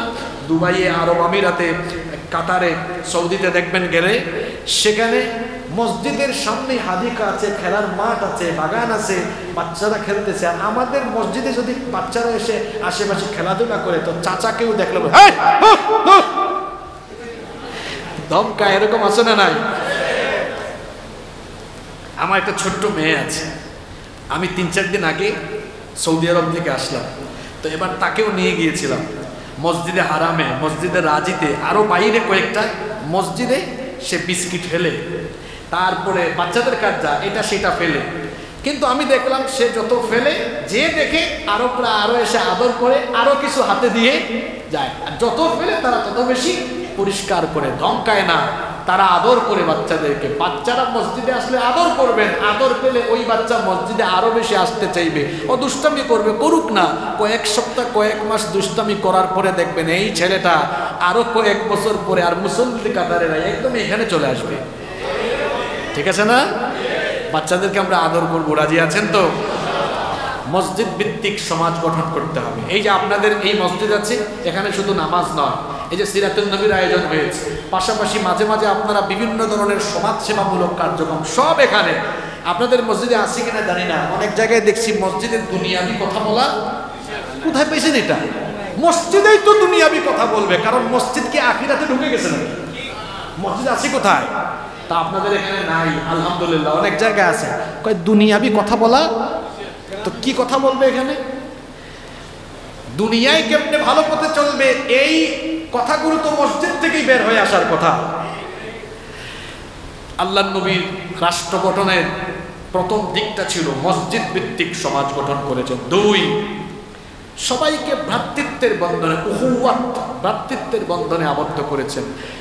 যারা মদিনার সাহাবী তাদেরকে বলা হয় আনসার, যারা হিজরত করে মক্কা থেকে এসেছেন তাদেরকে বলা হয় মুহাজির। আহা, মুহাজিররা নিজেদের বাড়ি ঘর ভিটা মাটি জায়গা জমি ব্যবসা বাণিজ্য ফেলে চলে এসেছেন এখানে। তাদের এখন বাড়ি নাই, ঘর নাই, জায়গা নাই, জমি নাই। আনসাররা বলেছেন অসুবিধা কি ভাই, আমাদের বাড়িতে আপনারা থাকেন, আমাদের খাবার আপনারা খান। এমন কি যাদের একাধিক স্ত্রী ছিল, একাধিক স্ত্রী থাকলে তালাক দিয়ে সেই তালাকপ্রাপ্ত স্ত্রীকে তারা তাদের মুহাজির ভাইয়ের সাথে বিয়ের ব্যবস্থা করে দিয়েছেন। সুবহানাল্লাহ। এটা ছিল তাদের পারস্পরিক ভালোবাসা। আমরাও যদি শরিয়া ভিত্তিতে, আল্লাহর আইনের ভিত্তিতে একটি আলোকিত রাষ্ট্র দেখতে চাই, এইভাবে নিজেদের মধ্যে কি থাকতে হবে? সালামি দেয় না, উচিত ছিল সালাম দেওয়ার পরে ভাই আসেন আমার বাড়িতে আজকে খাবেন, আপনি দাওয়াত দেন, খাওয়াবেন। হ্যাঁ, এটা করা উচিত ছিল, যেভাবে আনসার আর মুহাজিররা করেছেন। আমরা দেখা যায় না, শুধু খুঁচাই খুঁচাই কথা বলি। এটা করা যাবে? আমার কথায় কি কষ্ট পাচ্ছেন? আলেম ওলামা যারা আছেন, আপনাদের পায়ে ধরে যাচ্ছি, ঐক্য নষ্ট হয় আলেমদের মধ্যে, এমন কথা দয়া করে বলবেন না, এমন কোনো কথা বলবেন না। আপনারাও যারা ফেসবুক মুফতি আছেন, ফেসবুকে এমন কিছু লিখবেন না যাতে করে মুসলমানদের মধ্যে, যারা ইসলামকে ভালোবাসেন তাদের মধ্যে দূরত্ব সৃষ্টি হয়। এমন কোনো কথা, কমেন্ট, কোনো কিছু আমরা করব না। রাজি আছেন সবাই? নাম্বার 3 নাম্বার, আল্লাহ নবী তার রাষ্ট্রের কাঠামোকে মজবুত করার জন্য বিভিন্ন গোত্রের সাথে বিভিন্ন রকমের চুক্তি করেছেন। তারপরে 4 নাম্বার, মদিনা সনদ প্রণয়ন করেছেন, যার ভিত্তিতে রাষ্ট্রের নিরাপত্তা তিনি জোরদার করেছেন। 5 নাম্বার, মদিনার রাষ্ট্রকে শক্তিশালী এবং মদিনার রাষ্ট্রের জানান দেওয়ার জন্য তিনি প্রায় 10টি দেশে হুদাইবিয়া সন্ধির পরে প্রায় 10 জন রাজা, বাদশা এবং শাসকের কাছে ইসলামের দাওয়াত পৌঁছে দিয়েছেন। তার মধ্যে রোম সম্রাট কায়সার, পারস্য সম্রাট কিসরা, হাবশার বাদশা নাজ্জাশী, ইস্কান্দারিয়ার শাসক মুকাউকিস, ইয়ামামার শাসক সুমামা বিন উসাল, শামের শাসক হারিস বিন আবি শামার গাসসানি, এদের কাছে তিনি চিঠি লিখে ইসলাম গ্রহণের দাওয়াত দিয়েছেন। সুবহানাল্লাহ। নাম্বার 6 নম্বর, একটা রাষ্ট্রের শক্তিশালী, সাহসী, দক্ষ সেনাবাহিনী থাকা দরকার। আল্লাহর নবী একটি শক্তিশালী সেনাবাহিনী গঠন করেছেন এবং মক্কা বিজয়ের সময় সেই বাহিনীর সদস্য সংখ্যা ছিল 10,000। সুবহানাল্লাহ। 7 নম্বর, এমন এক রাষ্ট্র গঠন করেছেন যেই রাষ্ট্রে তিনি বিচার করতেন, ফয়সালা করতেন কার আইনে? কষ্ট হয়ে যাচ্ছে আপনাদের, আমরা 5-7 মিনিটে শেষ করব। আল্লাহর নবী ন্যায় বিচার করতেন, ফয়সালা করতেন কার দেওয়া আইনে? আচ্ছা বলেন তো, আল্লাহর আইনে যেখানে বিচার হবে সেখানে কোনো জুলুম হবে না। একবার আল্লাহর নবীর আদালতে মাখজুমিয়া গোত্রের কুরাইশি একজন সম্ভ্রান্ত নারীকে আদালতে সুপর্দ করা হলো। সাহাবায়ে কেরাম পারস্পরিক এবার পরামর্শ করতে বসেছেন। এত নামি দামি বংশের মহিলা চুরির অপরাধে ধরা পড়েছেন। এখন যদি আল্লাহর নবী রায় দিতে গিয়ে কোরআন থেকে রায় দেন, হাত কাটার রায় দিয়ে দেন, এই মহিলার বংশের মান ইজ্জত নষ্ট হয়ে যাবে। ওই বংশের মান ইজ্জত কেমনে বাঁচানো যায়? এজন্য সাহাবীরা পরামর্শ করছেন, আমাদের মধ্য থেকে কোনো একজনকে রাসূলের কাছে পাঠাই সুপারিশ করার জন্য, কিন্তু কে যাবেন কারো সাহস হয় না। অবশেষে সাহাবীরা উসামা ইবনে যায়েদ রাদিয়াল্লাহু আনহুকে বললেন, ভাই তুমি যাও, তোমাকে নবীজি মহব্বত করেন, ভালোবাসেন, তুমি গিয়ে নবীজির কাছে একটু সুপারিশ করো, বিচারের রায় যেন নবীজি একটু হালকা করে দিয়ে দেন। উসামা ইবনে যায়েদ রাদিয়াল্লাহু আনহু যখন নবীজির কাছে এই সুপারিশ নিয়ে গেলেন, এই কথা শোনার পরে আল্লাহর নবী সাহাবীদেরকে ডেকে বললেন, ও আমার সাহাবীরা, কেমন করে এই দুঃসাহস তোমরা দেখাতে পারলে? একটা বংশের মান ইজ্জত রক্ষার জন্য আল্লাহর দেওয়া রায় পরিবর্তন করার জন্য আমাকে সুপারিশ করলে। সাহাবীরা, কেমনে এটা করতে পারলে? শোনো, আজকে যদি আদালতের কাঠগড়ায় এই মহিলা না হয়ে আমার নিজের আদরের মেয়ে, কলিজার টুকরা মেয়ে ফাতেমাও হতো, তাহলে আমি বিচার করতে গিয়ে একটুও দয়া দেখাতাম না। আমি বিচারের রায় দিয়ে রায় কার্যকরের জন্য হাত কাটার দায়িত্ব আমি জল্লাদকেও দিতাম না, বরং রায় দেওয়ার পরে নিজেই দায়িত্ব নিয়ে আমার নিজের মেয়ের হাত আমি বাপ হয়ে নিজেই সবার সামনে কেটে ফেলে দিতাম।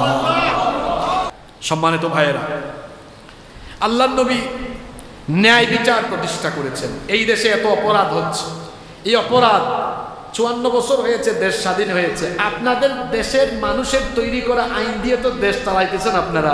চুরি ডাকাতি কমেছে নাকি? ধর্ষণ কমেছে নাকি? একটা চুরির বিচার কোরআন দিয়ে করে দেখেন তো। এটা ঢাকা মহানগরীর কোন থানা? নিউ মার্কেট থানা, তাই না? এখন নিউ মার্কেট থানার সামনে যদি কোনো চোরকে হাত মানুষের সামনে জনসম্মুখে কেটে ফেলা হয়, নিউ মার্কেটে দেখবেন স্বর্ণ পরে থাকবে, চুরি করার সাহস কেউ। আরে বাপরে বাপ, কেমনে চুরি করব? জনসম্মুখে হাত কেটে ফেলা হয়। আর আপনাদের দেশের আইন মানুষের আইন বানাইছে, ও চোর জানে আমি গেলে 2 মাস সর্বোচ্চ, আবার আদালতে উঠলে এমনি উঠে, ক্যামেরা দেখলে এমনি মানে না, বিচ্ছিন্ন দেখা মানে বুঝাইতেছে আমি কয়েকদিন পরে আবার আসতেছি, এখন তো চোর প্রমোশন নিয়ে আসতেছি, সামনে ডাকাতি করবে। কি বলেন, আছে না নাই? আল্লাহর কসম, মানুষের তৈরি করা আইন দিয়ে চুরি ডাকাতি বন্ধ করা যাবে না। মানুষের তৈরি করা আইনকে বঙ্গোপসাগরে ফেলে দিয়ে আল্লাহর কোরআন দিয়ে বিচার করা আরম্ভ করেন, একজন চোর ডাকাত সমাজে থাকবে না। আল্লাহর নবীর রাষ্ট্র ছিল এমন, বিচার ফয়সালা হতো কার আইনে? 8 নাম্বার, আল্লাহর নবী পরামর্শ ভিত্তিক শাসন ব্যবস্থা, মজলিসে শুরা, শুরা ভিত্তিক শাসন ব্যবস্থা প্রতিষ্ঠা করেছিলেন। আল্লাহ তাআলা কোরআনে কারীমের 3 নাম্বার সূরা, সূরা আলে ইমরানের 159 নম্বর আয়াতে বলছেন, ওয়াশাওিরহুম ফিল আমরি ফাইদা আযামতা ফাতাওয়াক্কাল আলাল্লাহ ইন্নাল্লাহা ইউহিব্বুল মুতাওয়াক্কিলিন। আর তুমি তাদের সঙ্গে পরামর্শ করে সিদ্ধান্ত গ্রহণ করো। আল্লাহ নবী পরামর্শ করে, সাহাবীদের সাথে পরামর্শ করে বিভিন্ন গুরুত্বপূর্ণ সিদ্ধান্ত নিতেন। নাম্বার 9, আল্লাহ নবীর মদিনার রাষ্ট্র কাঠামোর 9 নাম্বার দিক ছিল তিনি অর্থনৈতিক ভিত্তি মজবুত করেছিলেন। শোনেন, যত যাই বলেন ভাই, টাকা ছাড়া একটা দেশের অর্থনীতির ভিত্তি শক্ত হয়। আল্লাহ নবী তার রাষ্ট্রের কাঠামো মজবুত করে দিয়েছেন যাকাত ভিত্তিক অর্থ ব্যবস্থা চালু করে। জোরে বলেন তো কি ভিত্তিক? আপনারা আল্লাহর আইনের ভিত্তিতে এইরকম একটি রাষ্ট্র কাঠামো চান কি চান না? যে আওয়াজ দিলেন মনে হয় সবাই চান না, চান তো? আচ্ছা, আজকের পুরা ওয়াজ, পুরা আলোচনা মনে রাখতে পারলে রাখেন, না রাখতে পারলে নাই, কিন্তু এই পয়েন্টটা যেন মনে থাকে। মনে থাকবে? আর কালকে এখানে আলোচনা করেন, দোকানে দোকানে, গলিতে গলিতে, যে এই পয়েন্টটা হুজুর বলছে আলোচনা করার জন্য, একদম সব জায়গায় আলোচনা করবেন। পারবেন তো? যাকাত ভিত্তিক অর্থনীতি কোনো রাষ্ট্রে থাকলে ওই রাষ্ট্রে কয়েক বছরে কোনো না খাওয়া গরিব অসহায় মানুষ আর থাকে না। আল্লাহ যাকাত দিয়েছেন গরিব দুঃখীদেরকে স্বাবলম্বী করে, গরিব দুঃখীদেরকে, অসহায়দেরকে স্বাবলম্বী বানিয়ে বেকারত্ব দূর করে একটি আত্মনির্ভরশীল জাতি গঠন করবার জন্য।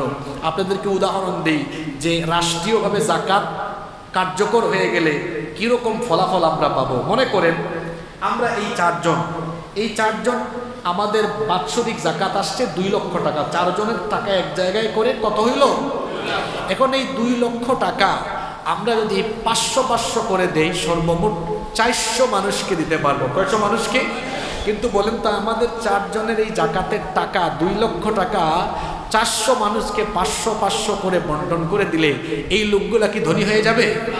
এক বেলা খাইতে পারবে, এরপরে গরিবই থাকবে। কিন্তু যদি এই 2 লক্ষ টাকা আমরা 2-3 জনকে দেই, একজন ভাই পরিবার চলে না, তারে ধরে এনে ভাই এনে একটা রিক্সা নাও, রিক্সা চালাইয়া খাইলো, তার পরিবার চলার মতো অবস্থা হইল কি হইল না?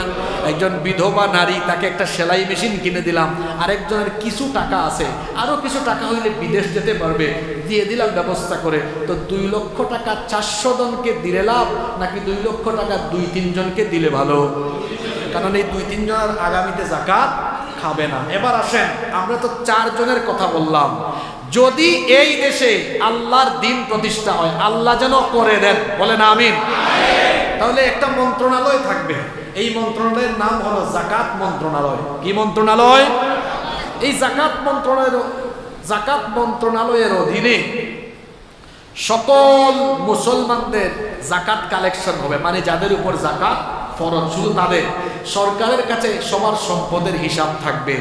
বছর শেষে প্রত্যেকের বাড়িতে চিঠি চলে যাবে, এই বছর আপনার উপর এত টাকা জাকাত আসছে, আমাদের সংশ্লিষ্ট অফিসে বা অমুক জায়গায় নিয়ে জাকাত দেন। এখন সারা দেশের সব জাকাতের টাকা এক মিনিস্ট্রিতে, এক মন্ত্রণালয়ে এসে জমা পড়লো। মনে করেন, একটা ছোট্ট হিসাব দিয়ে বোঝানোর জন্য বলছি, এই বছর সরকার সারা দেশ থেকে 2025-26 অর্থ বছরে কালেকশন করলো 1,40,000 কোটি টাকা। এটা কিন্তু অল্প টাকা, 2-3টা বিভাগ দিয়েই হয়ে যাবে, কিন্তু ছোট্ট হিসাব নিলাম বোঝানোর জন্য।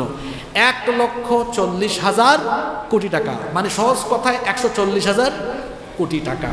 এখন সরকার এরপরে কি করলো, বাংলাদেশের 70 লক্ষ বেকার যুবক, কত লক্ষ, এদেরকে ঢাকায় নিয়ে আসলো, এক জায়গায় করলো, আর প্রত্যেকের হাতে 2 লাখ টাকার চেক দিল। কত টাকা? আচ্ছা, 70 লক্ষকে 2 লক্ষ করে দিলে মোট কত হয়?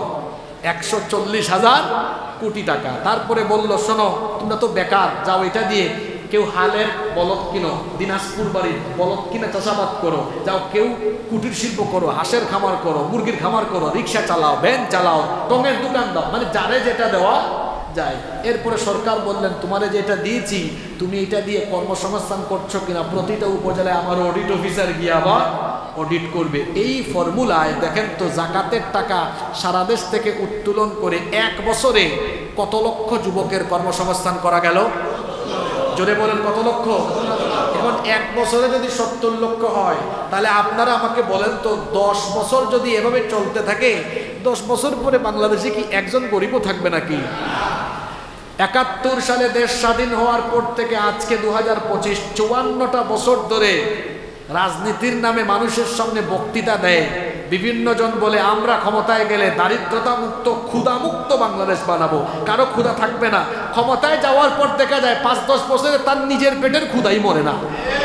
মানুষের পেটের ক্ষুধা কখন মিটাবে? এইভাবে 54টি বছর ধরে ক্ষুধা মুক্ত, দারিদ্রতা মুক্ত বাংলাদেশ বানানোর কথা বলে এরা দিনের পর দিন প্রতারণা করেছে। এই জন্য আমরা এখন বলছি, সবকিছু দেখে ফেলেছেন আপনারা, সব দেখা শেষ। এখন একবার আল কোরআনের শাসন নিয়ে দেখেন, আর জাকাত ভিত্তিক অর্থনীতি প্রতিষ্ঠা করে দেখেন। আমি চ্যালেঞ্জ দিয়ে আজকে এই মসজিদ থেকে বলে গেলাম, আপনারা 54 বছর রাজনীতি করে এই দেশের গরিব মানুষের গরিবী হালত দূর করতে পারেন নাই। আলেমদের হাতে জাকাত মন্ত্রণালয়ের দায়িত্ব কিংবা পুরা দেশের দায়িত্ব দিয়ে দেখেন, 10 বছরে বাংলাদেশের দারিদ্র্যকে আমরা দূর করে দিব। এটা মুখের ফাঁকা বুলি দিয়ে যায় নাই, এটা হলো গবেষণালব্ধ কথা। আমার দেশে জাকাত চলে একরকম, আর আল্লাহর দেওয়া সিস্টেম হইল, আমার দেশের সিস্টেম হলো মার্কেটে সাইনবোর্ড টানানো আছে, এখানে জাকাতের শাড়ি লুঙ্গি পাওয়া যায়, মানে বাজারের সবচেয়ে ফালতু শাড়ি আর লুঙ্গি এখানে আছে। জাকাতের নামে শাড়ি লুঙ্গি দেওয়া যায়, কোথায় পেয়েছেন এটা আপনি? জাকাত 8 খাতে দিতে হয়। কয় খাতে? কোথাও কি আছে শাড়ি কিনে দাও, লুঙ্গি কিনে দাও? জাকাতের উদ্দেশ্য হলো যাকে জাকাত দিব ও আর গরিব থাকবে না, দারিদ্রতা গুছায় দিব।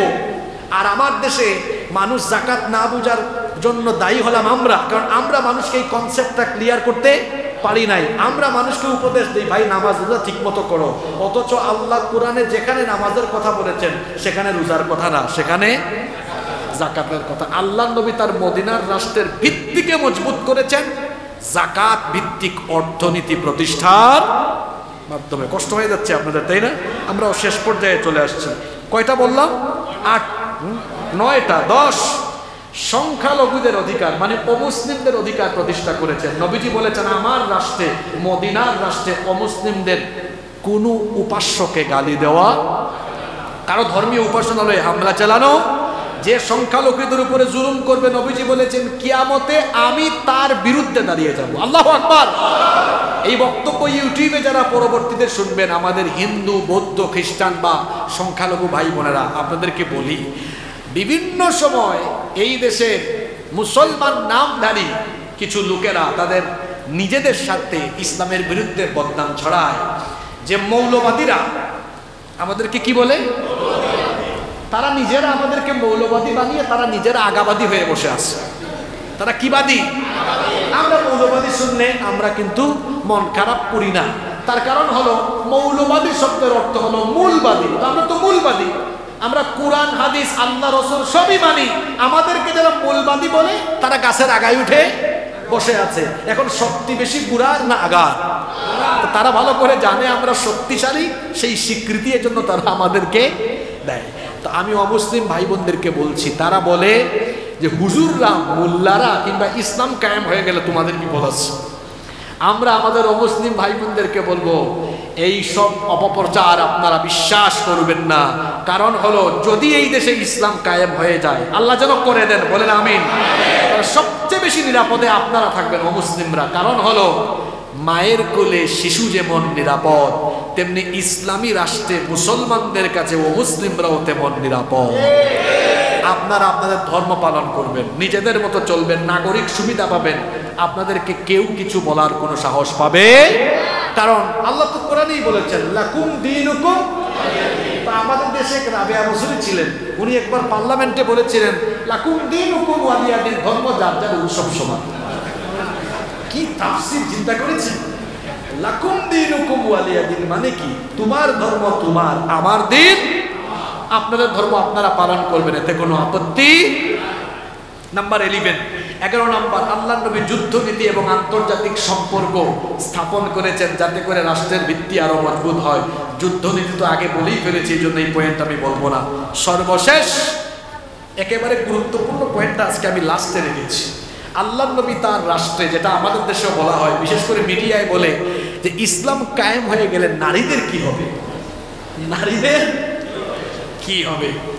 তা নারীদেরকে মনে হয় বুরখার ভিতরে ঢুকাই দিবে, বা নারীরা বন্দী হয়ে যাবে, তারা বুরখাকে দেখতে পারে না।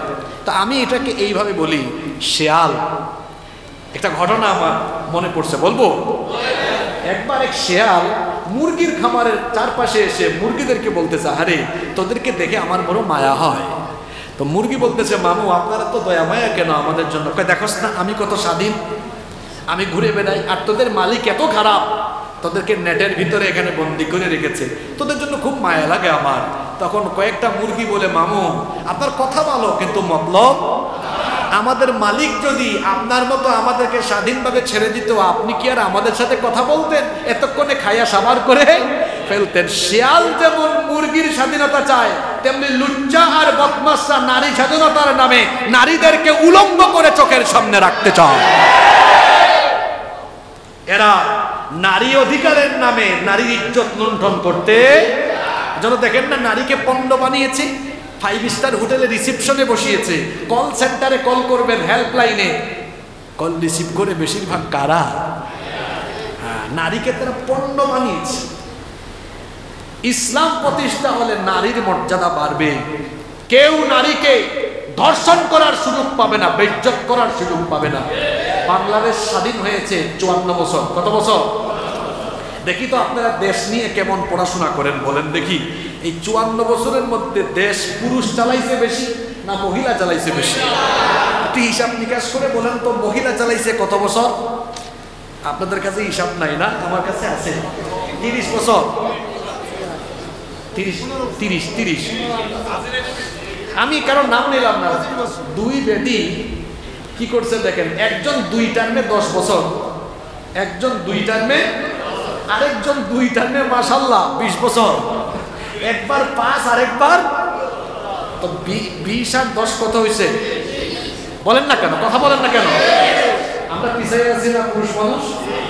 আচ্ছা, 54 এর মধ্যে 30 নিয়ে গেছে তারা, আর 24 তাও ভাগযোগ করে, তাই না?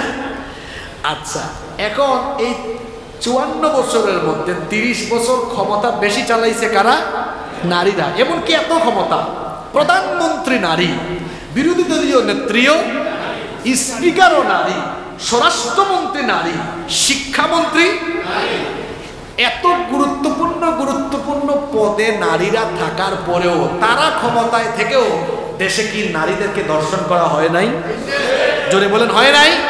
তাহলে নারী ক্ষমতায় থাকার পরেও কি, নারী ক্ষমতায় বেশি থাকার পরেও কি নারীর ইজ্জতের নিরাপত্তা দেওয়া গিয়েছে? আল্লাহর কসম, আল্লাহর আইন প্রতিষ্ঠা ব্যতীত নারীর ইজ্জত সম্ভ্রমের নিরাপত্তা দেওয়া সম্ভব।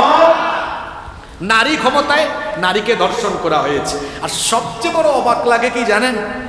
ধর্ষণ করে ধর্ষিতা বোন কবরে চলে গিয়েছে, আর ধর্ষক মাসের পর মাস এখনো বিচারের নামে জীবিত আছে। কি আছে? এজন্য আমার কথাও বড় কঠিন, খুব তিতা কথা এটা। আমি এজন্য আমার ভাষায় বলি, যে আইন থাকার ফলে আমার ধর্ষিতা বোন কবরে চলে যায় আর ধর্ষক বুক ফুলিয়ে আদালতে এসে হাজির হয়, মাসের পর মাস বেঁচে থাকে, এই আইনের মুখে আমি লাথি মারি, এই আইনের মুখে আমি লাথি মারি, থুতু মারি। এটা কোন আইন যে আমার ধর্ষিতা বোন কবরে আর ধর্ষক বেঁচে থাকে, এই আইনের মুখে আমি থুতু নিক্ষেপ করি? যদি আল্লাহর কোরআনের আইন থাকতো তাহলে ধর্ষক এতদিন বেঁচে থাকতে পারতো না। ধর্ষণের শাস্তি ইসলামে হলো কি? মৃত্যুদণ্ড। ইসলামের শাস্তি হলো। এজন্য 54 বছর স্বাধীন বাংলাদেশে 30 বছর নারীরা ক্ষমতায় থেকেও নারীর ইজ্জত সম্ভ্রমের নিরাপত্তা দেওয়া যায় নাই। এজন্য আমি জেন জি যুবক তরুণ এবং আপামর মানুষকে বলতে চাই, সব দেখে ফেলেছি আমরা। এখন আমরা 54 বছর পরে নারীর ইজ্জত সতীত্ব রক্ষার জন্য কলেজ বিশ্ববিদ্যালয়ের ক্যাম্পাসে আমাদের বোনদের ইজ্জত আবরুর হেফাজতের জন্য, দেশের নারীদের নিরাপত্তার জন্য মানুষের তৈরি করা আইনকে বঙ্গোপসাগরে ফেলে দিয়ে আমরা আল্লাহর কোরআনের শাসন এখন দেখতে চাই। আপনারা চান তো? তাহলে আল্লাহর নবীর রাষ্ট্র কাঠামোর কয়টা দিক বলেছি? আজকে টোটাল পয়েন্ট বলেছি 25টা। কয়টা? সমন্বিতির কয়টা দিক বলেছি? 10টা। আল্লাহর নবীর রাষ্ট্র কাঠামোর মক্কার পদক্ষেপ ছিল কয়টা? আর মদিনায় 12টা। মনে থাকবে তো? আল্লাহ এই কথাগুলো উপলব্ধি করে আমাদের জীবনে এগুলো অ্যাপ্লাই করার তৌফিক দান করেন।